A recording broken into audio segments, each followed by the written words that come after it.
Hello and welcome, my name is Gamedog and today I'll be showing you a solo and small scale Magicka Sorcerer PvP build for the Murkmire patch. Now this is a build that I've been playing with for a few weeks by now and that I made a 1vx montage with here a few weeks ago that some of you guys wanted to see a build video for. So here I am making a build video featuring the build that I played with in the montage and that I've been working on for quite a while by now. It's actually a PTS concept that's been flowing around a bit, so I won't take all credit for coming up with this concept, but I have to put my own changes on it and fitted it to my playstyle to mainly make it play and feel as the Sorcerer did before the nerfs and before Murkmire. Now, the nerfs brought a lot of changes to Max Sorc. It nerfed the shields, it nerfed the sustain and resource management, as well as nerfing the C frag. A lot of changes came, and a lot of people pretty much already have buried their Max Sorcs. I don't think that the nerfs are that serious though. I don't think they completely ruin the class, and I think this build here works pretty solid to overcome these changes and really make it feel and play as it did before the patch. In fact, I'll actually say this build makes it feel stronger at some points, making it more tanky since it now can take resistance and it has crit resistance and it scales off of max health.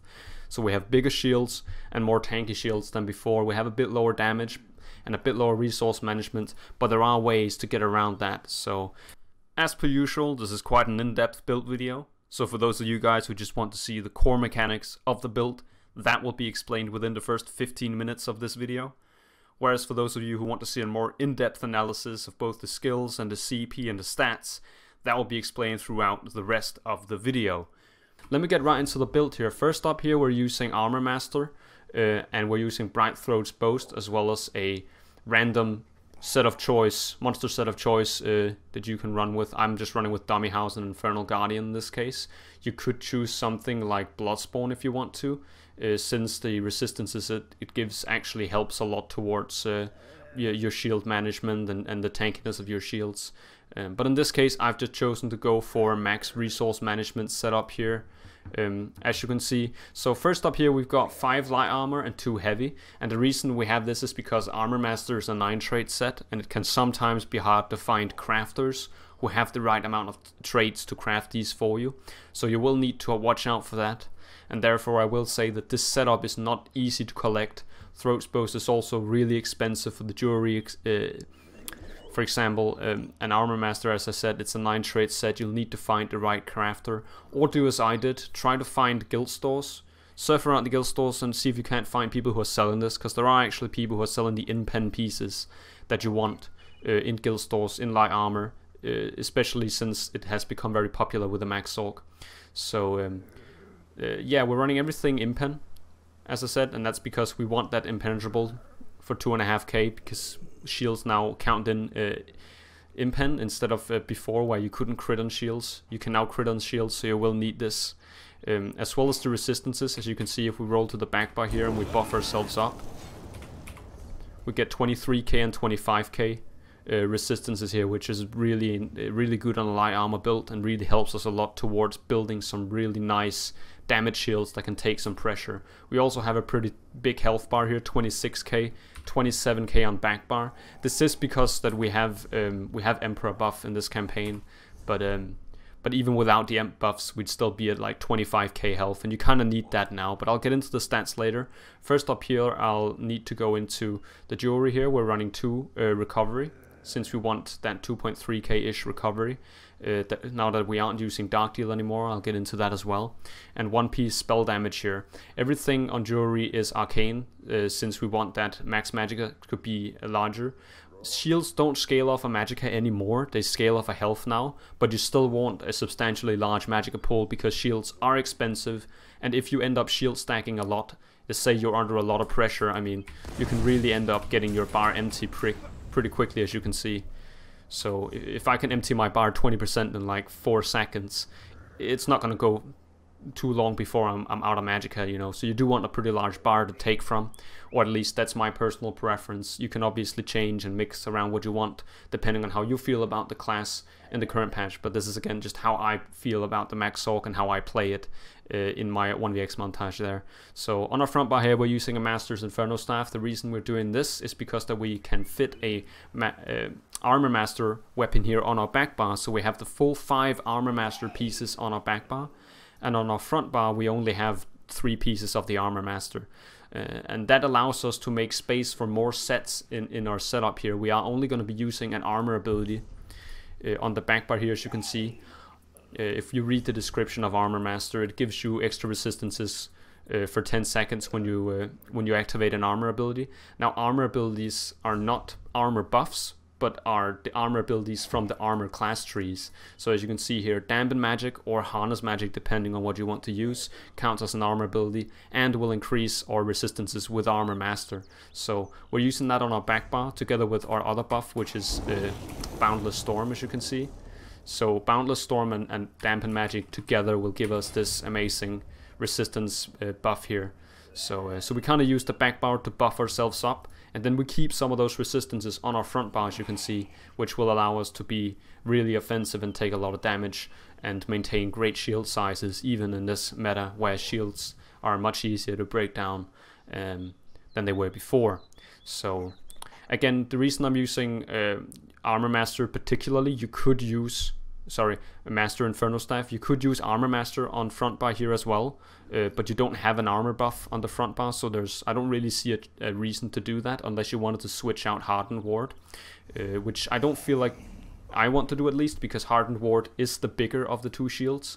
Dampen Magic is nice and big, especially the Dampen Magic morph, but Hardened Ward is still the bigger shield. You want that on your front bar because you want the more immediate shield when you need it, so you can get the biggest shield you can have at the moment you really need it at.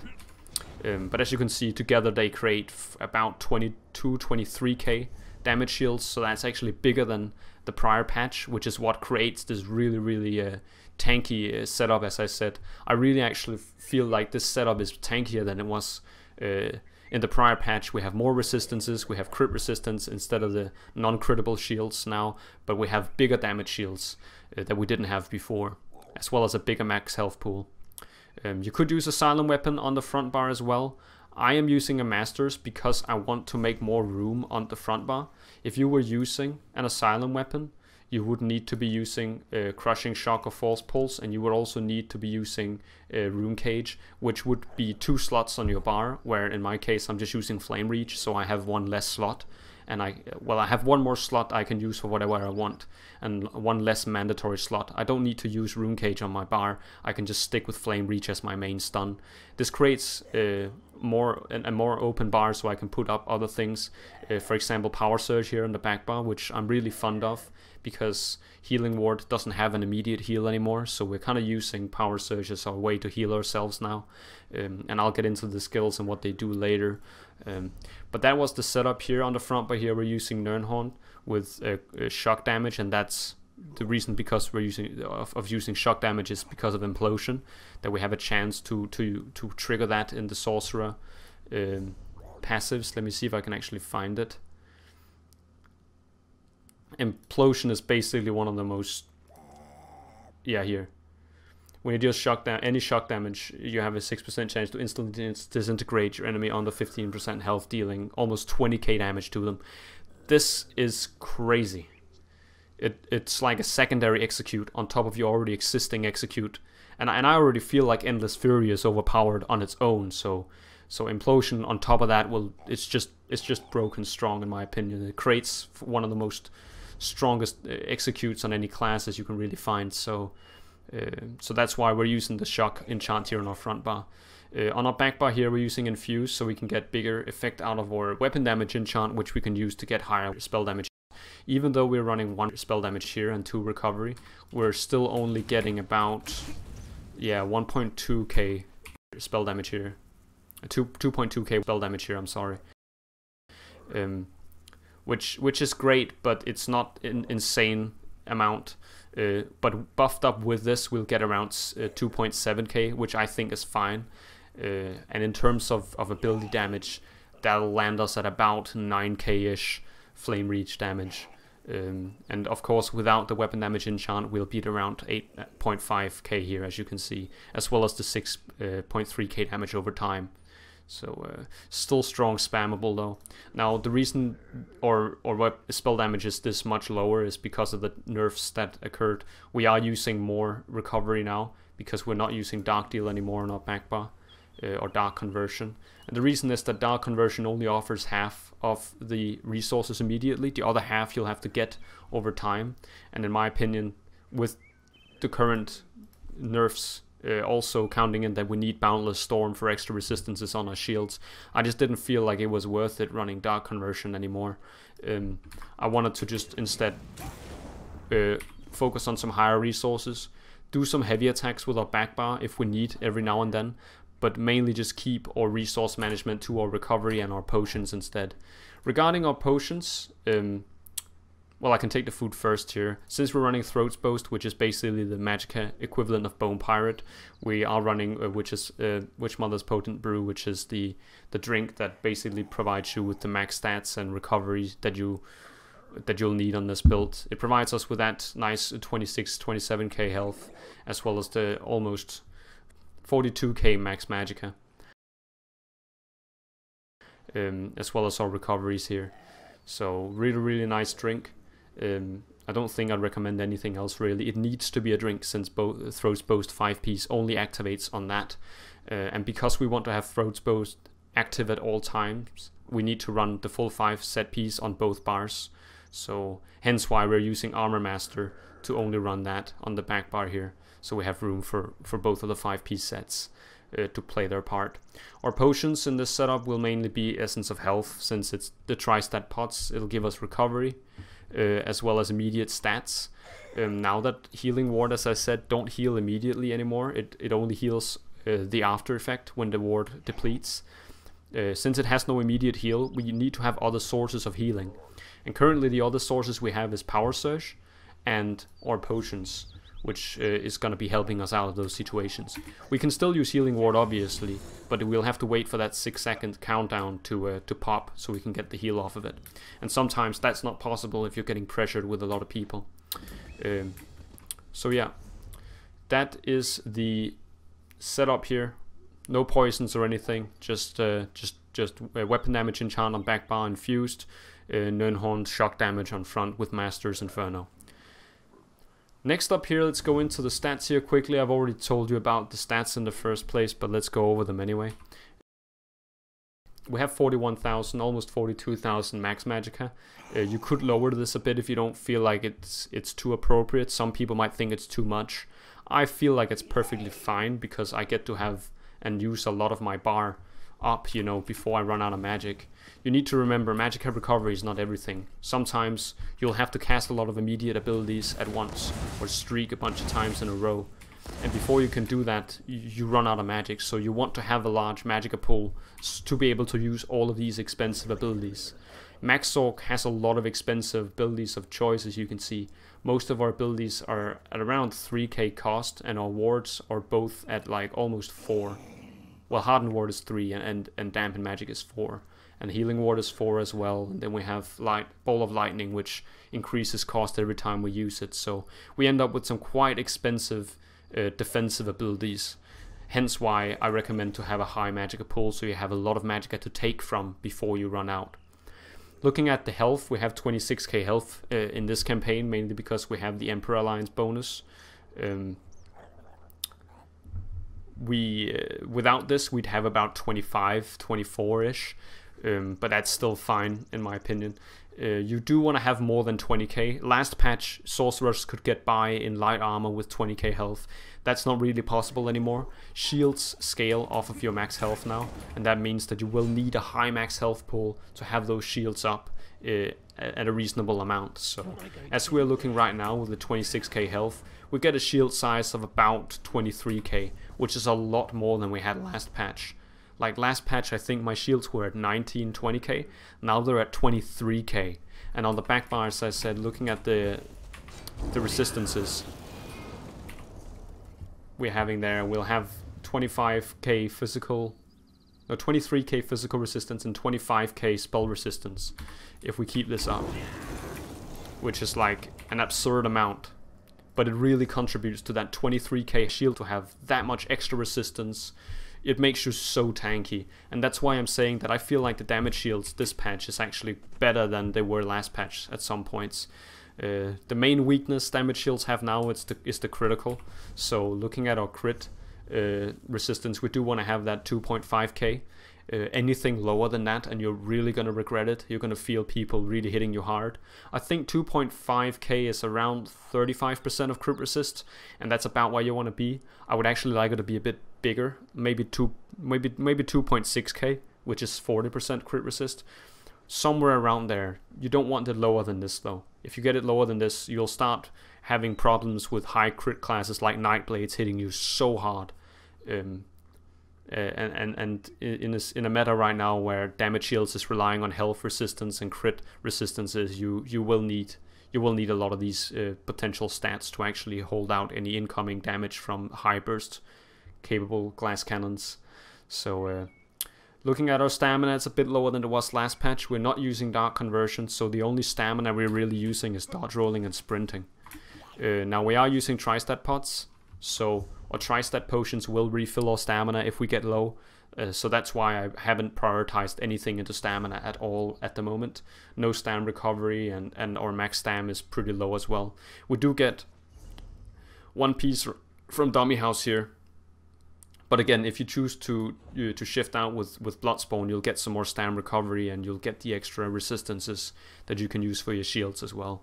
It's all a mix about what you really feel like is appropriate for the character and your playstyle. So next up here, our spell damage. I showed you this before. On the front bar we have about 2.2k spell damage. And buffed up with the weapon damage enchant, we'd be about 2.7, 2.6k. Not too high, but again, not too low. I feel that it's good enough. Our damage doesn't suffer because of it. We'll still hit that 8.5 to 9k flame reach, depending on whether the weapon damage enchant is active, as I said, or not. And you activate this by basically just doing light attacks. So if you light attack weave a lot like I do, I tend to light attack weave in between bar switches and whatever I do.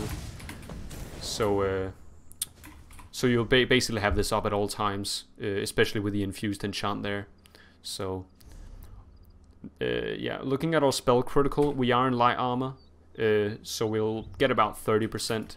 We haven't put any real effort into building more spell critical. I mean, some people I've seen have begun to use inner light and so on, but I don't really feel like it's appropriate for this setup, and I don't feel like I have enough space on the bar to really do that. I feel like every ability on my bar is necessary for my playstyle with this build, and therefore I feel like this is the setup I'm most comfortable with at the moment. So yeah, that's looking at the stats, looking at the sorry, I almost lost word there.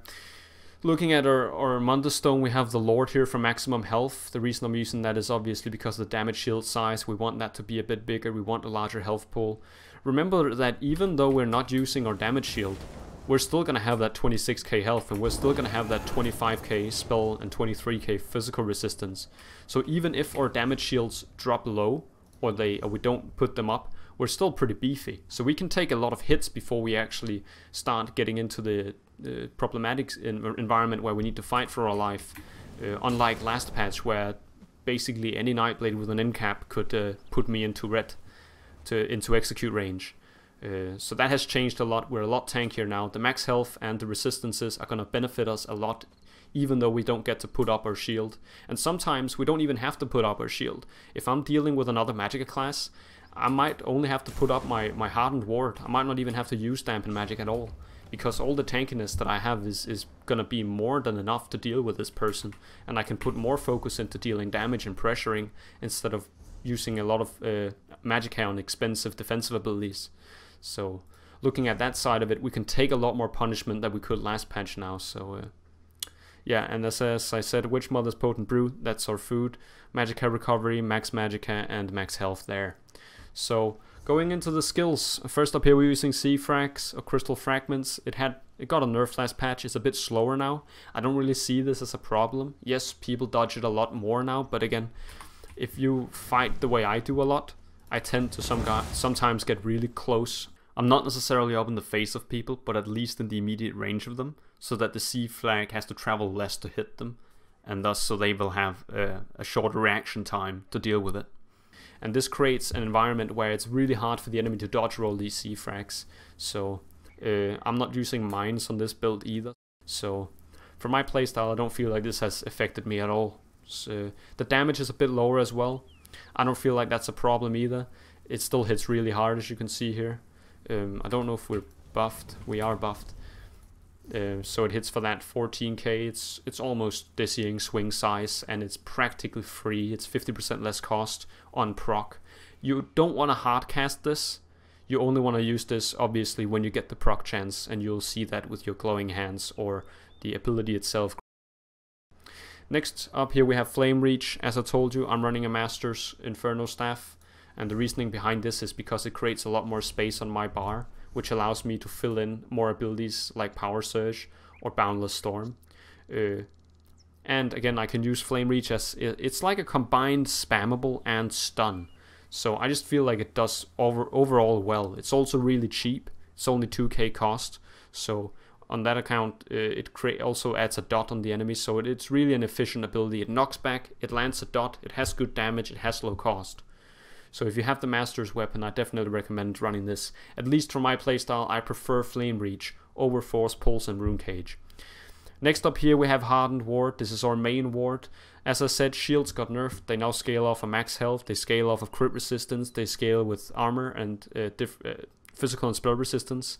And therefore you want to have a high max health pool like I have here, 26k. Use these two on top of each other and you'll get about 23k damage shields with the champion points that I've invested, which I'll go into in a moment. This is the cheapest of the two wards we're running. We're running Dampen Magic on the back bar, and it's also the greatest of the two wards. It's the biggest of the two wards. Hence why we're using Hardened Ward on our front bar. We want the biggest ward to be accessible for us at all times when we're offensive. It's really important. If we use Dampen Magic on front bar, we'll also have to shift out Armor Master, as I said, since Dampen Magic is the ticket to getting the Armor Master buff. So that's the choice of damage shields there. Next up here, Endless Fury. This is our execute. I still feel like it's a bit broken, even though they said they fixed a few problems with it where it would hit people who are dodge rolling. It's definitely still the most powerful execute in the game. It can hit people from like 41 meters distance and kill them instantly, as well as proccing Implosion, which as I showed you before is that 20k proc you can get from just doing shock damage. So it's just an insane execute. Yeah, not much to say. I'm using Endless Fury because I want the Magicka restored when I kill someone. As I said, we're not running Dark Conversion anymore, so we don't have a way to get Magicka back when we are out there. We have to either heavy attack with Resto Staff, use a potion, or in this case, kill someone with Endless Fury and we'll get our Magicka cost of the Fury back in return. We'll actually get 4.4k Magicka. That's equivalent to basically one sweep of Dark Conversion. So I think it actually...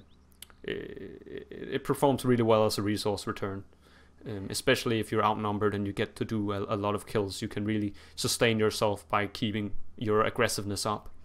Next up here we have Haunting Curse. This is a standard on Max Sorc. It's basically like a free proc that deals the same damage as a C-Frag, and it procs twice. It's good for exposing Nightblades since the second proc is a bit delayed. So if you're fighting someone who's cloaking a lot around, put this on them. They'll pop up at some point, and make sure to just keep this on rotation on them. I think this is the first thing I do when I encounter an enemy on the Max Sorc. Put Haunting Curse on them. Make sure that you have that going while you're lining up your other combos. And that's the thing about Max Sorc. It's all about combos. You have your knockdown, or your CC here, and your C-Frags, as well as the Haunting Curse and your ultimate. You can line all these up to make sure that the enemy receives maximum amount of burst in a situation where they can't move and they can't do anything but trying to CC or waste resources blocking the whole damn thing. So lining up burst is a really big thing on Max Sorc. You really want to be doing that as much as you can. So make sure that these abilities like Haunting Curse and C-Frag, they land at the same time to create maximum damage in the shortest amount of time. Really exploiting the fact that you have a lot of high burst abilities on the class. And as well, always make sure to have Endless Fury on your enemy, since it's sort of an auto proc. It procs by itself, so you just put this on someone, and then when they get low on health, they'll automatically explode. So yeah, that's a bit of tips for the players there. Next up here we have Shooting Star front bar here. I'm using this morph because it's lower on cost, as you can see. and it returns ultimate. Well, it returns ultimate. I don't know if it's lower on cost by nature. It's 170, so it's pretty low on cost in my opinion for what it does. And it returns 12 ultimate for each enemy hit, as well as doing flame damage. So this basically creates a really hard-hitting burst, as well as creating an area of effect and AoE that deals 5k per second. So people standing in that area will be doing themselves a really big disservice, and they'll be taking a lot of damage. And you can also use this if you have a lot of enemies coming at you at once to even the odds a bit. Land this down, get all the ultimates off of them. Each person you hit grants you 12 ultimate. This will help you charge up for a Light's champion, for example. There are some scenarios, let's say you're getting followed by 10 people and they're really just aggressively going after you, and you streak away as much as you can. You know, trying to land a shooting star on them just to get enough ultimate to afterwards immediately proc your Light's champion is not a bad idea. It's a really good tactic.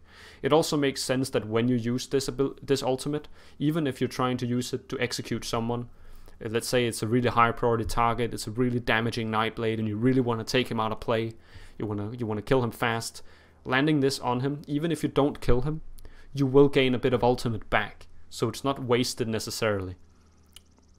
That's what I really like about this. It sort of always grants you something. So, and as I said, it's great to line up with Burst.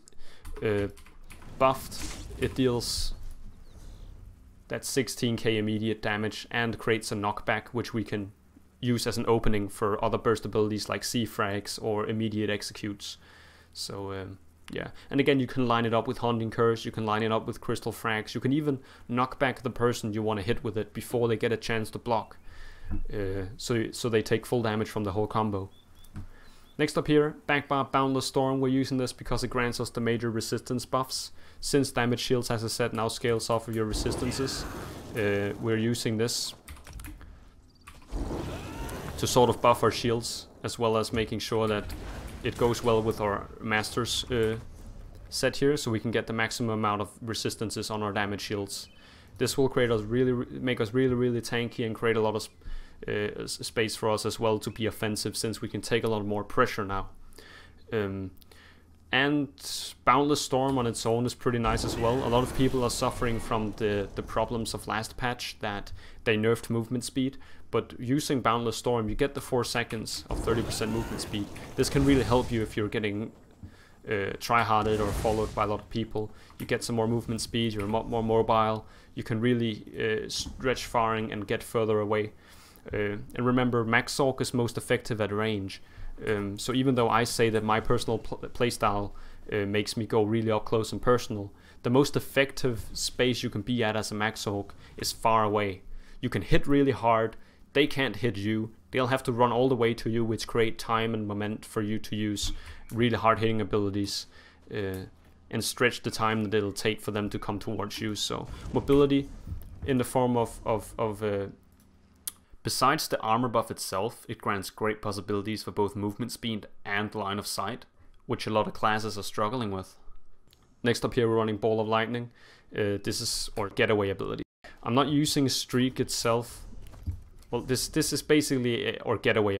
You could use Streak, which stuns people in your path, but personally, for solo PvP, I prefer Ball of Lightning.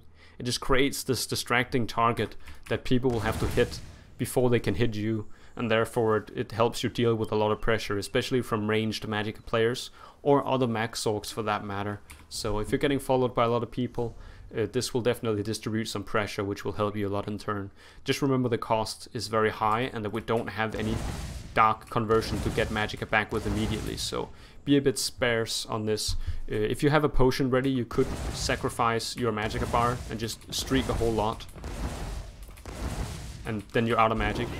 Then pop a pot, and then get your recovery bonuses, so you can get that 2.6k recovery. You can see it's already going to grant you a lot more recovery now, and we've covered a lot of distance, so that's one of the ways you can use it. It's a must on Max Sorc, really. It's also one of the most fun abilities to be using, especially when you're dealing with multiple people. Next up here we have Dampen Magic. I'm using this over Harness Magic because I wanted to have a larger damage shields. One of the problems currently is that damage shields now scale off of max health, right? So that means that if we have a low max health bar, or max damage shields will be very low as well. So using Harness, would grant you a lower damage shield, but would grant you resource return, while using Dampen Magic will just grant you a larger damage shield depending on how many light armor pieces you're wearing. So in my opinion, I feel like Dampen in this situation does more. It basically makes more of an influence. You can already see how little it is compared to Harness. Harness Magicka is like 30%, sorry, Hardened Ward is like 30% bigger. So, and in that case, I kind of feel like Harness would be too small, for me at least. So that's why I'm running Dampen Magic. And of course we're using this to proc our Armor Master buff, as I told you before. Next up here we have Healing Ward. We're using this as our spammable panic button when we get low on health. It's a really nice big damage shield the lower we get on health. So stacking this up with the 2 other damage shields, and we can basically reach 30k-ish damage shield on low health, which will help us a lot. Now, a big problem regarding the nerf of this ability is that it doesn't heal immediately anymore. It only heals once the 6-second duration has run out. And therefore, we are using Power Surge here as our armor buff instead of spell power pots, since we can now use the major sorcery buff here to recover some health as well. We don't have the immediate heal from this, so the only healing we have on our person, the only immediate healing we have on our person is going to be Power Surge, and it's going to be our potions really. So we can use Healing Ward of course still, but it's only really effective for recovering health when we get low on health. So so if we want to get some sustainable healing, we're gonna have to use the Power Surge quite a lot there. And I also like the immediate buff it provides us with. So next up here we have Light's Champion. This is our backbar ultimate. Light's Champion basically is the cheapest, most broken thing. It just makes you immortal for like 5 seconds. Nothing can really kill you. Once you've gotten over the bump of proccing it, sometimes if your animation cancels too fast, it won't proc. And sometimes if you use it, the healing will come a bit delayed. So I usually use it in a roll dodge or something, where I can really get the time and space for it to tick the first time and give me that healing and that less damage taken I need before the rest of the healing continues. Now, the great thing about it, as I said, is that it's so cheap, and it provides you with 30% less damage taken, higher critical damage done, which also increases your healing really. So higher healing done in fact, as well as healing you for that 8.2. I think it's higher buffed actually. Yeah, 8.6k healing per second. In PvP that's gotta be half of it. That's like 4.3 then. 4.3k healing per second, which is insane. So this is our panic button. We use this whenever we are in danger or in a scenario where we're just fucked and we have to get out of there. If you're getting followed or swarmed up by a Zerg, or you all of a sudden have 3 good players knocking at you and your damage shields aren't gonna last much longer, this is gonna create some space. I've used this sometimes just to use a bit of heavy resto and then create some space with Streak. So I can first heavy resto and then get the Magicka I need to get some distance away from people. Or you can also use it if you're playing in a small scale group and you have a friend who's having a really hard time and they can't sustain the damage they're taking, especially medium armor players. You can help them out by using this. It'll grant them 4.3k healing per second for 5 seconds, so you can help other people out of tough situations as well with it, which makes it a really great group utility tool really. So and as I said before, if we use Shooting Star into a lot of people, we will pretty much immediately have Light's Champion up because of that 12 ultimate return for each enemy hit. So yeah, that's the choice of abilities. And again, this is just how I personally feel about playing the Mag Sorc and how I have fitted this to my playstyle. You can shift and swap what you want, really. So this is again just how I have done it.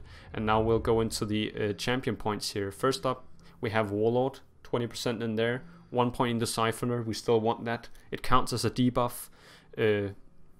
Nothing more. It doesn't. 1 point doesn't really do anything, but it counts as a debuff. So when people try to cleanse all their negative effects, like Templars, they'll have one more ability or one more negative effect to cleanse. So that creates some extra pressure for them. Next up here we have Sprinter. I've just put 2 leftover points in here since I'm still trying to make sure that all my champion points are scaling to as close to whole numbers as possible. So that's a bit of leftover points in there. Again, we are using Boundless Storm, so I guess it could help, but theoretically it doesn't do much. It's just leftover points. Next up here we have 56 Arcanist. That's 12% for our mag recovery.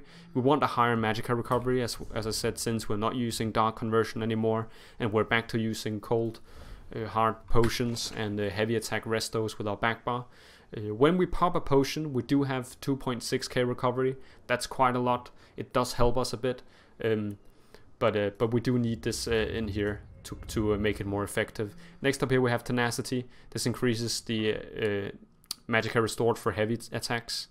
In our case, we're using a lot of light attack weaving, but again, if I see someone go into cloak, I might charge up a heavy attack, or as I said, you might, if you want to create some space, use your Resto Vault and then do a few heavy attacks with a Resto Staff here if you need some resources, for example. It can create a bit of a space and a bit of a moment for you to get some resources back at the cost of some ultimate, of course.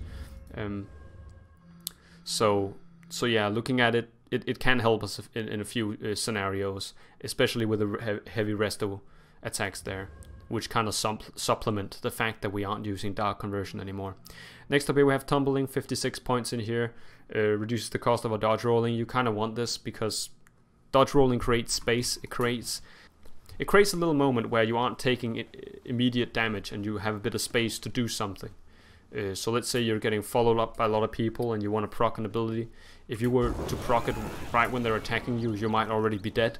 But if you roll dodge, you can create a little time for yourself to use that ability. Or you could create some distance if you want to get behind a wall, behind line of sight. Dodge rolling can also help you achieve that without taking too much pressure while you're doing it. So even on Magicka classes, you want both Tumbling and Shadow Ward here, which increases or reduces our block cost here by 20%. You want both of these at around at least 16% here. I'm using 20 because I tend to both block and dodge roll quite a lot when I'm playing, especially when I'm outnumbered. So using these two really has shows a great effect. So 56 points in here in the Shadow Ward as well for the reduced cost of blocking. And this is especially if you're receiving Dawnbreakers or any other kind of incoming damage that might fuck you over, so to say.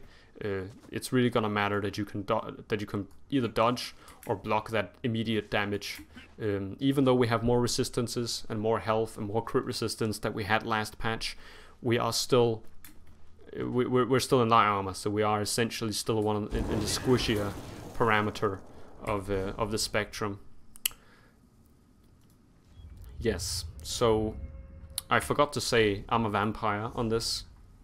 The reason I'm still a vampire is the lower on health I get, the less damage I'm gonna take on my damage shields. It's a pretty old trick. It's really nice when you get low on health that your damage shields are gonna be tougher to get through. So you're gonna be feeling extra tanky the lower on health you get. As well as the fact it grants us extra Magicka recovery, which is also nice. Next up here we have 27 in the Blessed. That's 7% extra healing done. This is mainly just for or Resto Vault or Healing Ward, as well as or Crit Surge. Next up here we have Elfborn, 56 point in here, increasing critical damage and critical healing. We're in light armor, so we do kind of want a bit of this. It scales really well at 20 points here, 20% here as well. Next up here we have Elemental Expert. 12% in there increases the elemental damages we do. As well as magical damage. So this is basically all our damage abilities. Next up here we have Spell Erosion. This is all our leftover points. So the points that we don't end up spending in Atronach we put in here. Which amounts to 31 points in my situation here. And grants us extra spell penetration, which we'll need to deal with the tankier targets. So we do kind of want some of this here to deal some more immediate damage. Especially also now that our damage has lowered a bit, since we are taking care of our damage shields differently than we used to do last patch. Next up here we have a Staff Expert, a 14 point in here for 9%. This increases our light attack damage done and heavy attack damage done. by 9%. As I said, I'm using a lot of light and heavy attack weaves in between my rotations, and if I need resources and so on. So in my case, I really do use this quite a lot. But again, it's a personal thing. It depends on how your playstyle fits this build. Next up here we have Shattering Blows. I'm basically using this against other targets who are using damage shields. Now I will say the amount of people who are using damage shields has lowered. I'm even starting to see Magicka Sorcerers that are not using damage shields anymore. So some people would say that you might not need to put as many points into this. I still feel like it's relevant though. I mean, it's not because damage shields are unusable. They have resistances and stuff now, so so in my opinion, I still feel like it's worth running that. Next up here, Master at Arms, 66 points in there, 22% increases the damage of our direct damage abilities. You want this since most of our damage is direct damage, so so that's basically accounts for most of the damage we do will be direct damage, so that's another must. So yeah, running into the next tree here, we have the Steed, 66 into Ironclad. This is basically the equal and opposite of Master at Arms here, since it protects us against direct damage. Now again, most people are using direct damage, especially if you're ending up fighting outnumbered. You are gonna have a lot of people focusing you, which means that you will need a lot of points in here. So 66, 22% in there. 25 into Resistant. This is our leftover points from the rest of the trees here. So whatever you have left after these, you just put into Resistant, which in my case amounts for that almost 2.5k crit resistance, which is where you want to be this patch now that your damage shields also counts in crit resistance. So it's quite important. Next up here we have Thick Skinned here, 40 points, 16% in there, reduces the damage taken from damage over time abilities. Still pretty nice. It makes us super tanky with our new shields and our increased resistances and so on. Next up here we have Hardy. Reduces your damage taken from physical, poison, disease damage by 9%. And we also want 37 points in here to Elemental Defender. You could drop these two a bit lower. I have heard people who said to me, oh, you know, they don't scale very well. You could use 8% or 7% and you would be just fine. And you probably could. I still prefer hitting the 9% here. I feel like that's where they play best, in my opinion. But again, there are some geeks out there who've literally been sitting and counting every single percentage and found out how to really use the champion tree to the best of their abilities. And I must admit, I'm not one of the guys who've been sitting and number crunching these. I've chosen these because I feel like the preference in points I've put into them plays best for me, and it feels comfortable running, and I feel like I get the most out of my champion points. But again, feel free to change. This is just again how I'm running the setup and the preferences that I've done really. Next up here we have Expert Defender. I do still feel like light attacks do hurt quite a lot. Light and heavy attacks, especially on stamina classes, now that a good heavy attack can deal like 6k damage. So having a bit in here doesn't hurt anyone, and it does help us out sometimes. So I have 9 points in here for 6% less damage taken from light and heavy attacks. And at last here we have Bastion. Increases the effectiveness of your damage shields by 20%. This is gonna affect both our damage shields, both hardened and dampen magic. Now, if you look at the description of the damage shields, they both say that it's capped at 50% of your max health. But do remember that when we're in PvP, that does get reduced. So having points in here is gonna help you get that damage shields back up again and get some really nice sizes, as you can see here. With the Emperor buff currently, that 24k damage shields with 25 and 23k resistances and 2.5k crit resist. That's pretty tanky. That does provide for some pretty tanky play while maintaining decent Magicka management and considerably decent damage on the build. So that is the Max Orc build that I've been playing with. I hope you guys enjoyed. Please like and comment down below what you think and what you've done on your Magicka Sorcerer to make it fit the new meta Thank you for watching. I've been Gamedog, you've been awesome, and I'll catch you guys later.